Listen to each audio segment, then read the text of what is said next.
আমার চাকরিটা চলে গেছে। আপনি এখন আমাকে নিয়ে মজা নিতে পারবেন, যেমনটা আপনার চাকরি চলে যাতে আমি নিয়েছিলাম।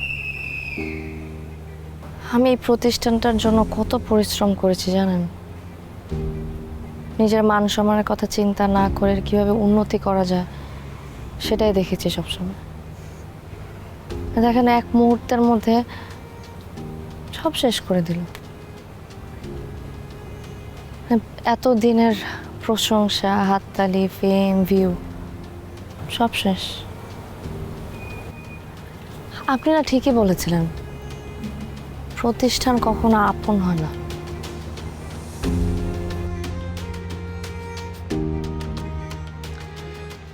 চাকরি চলে গেছে, এত মন খারাপ করার কিছু নেই। আমারও তো চাকরি চলে গেছে। বেকার বেকার ভাই ভাই। আপনি আর আমি এক না। আমি আমার জবটাকে ভালোবাসতাম, এটাকে ওন করতাম।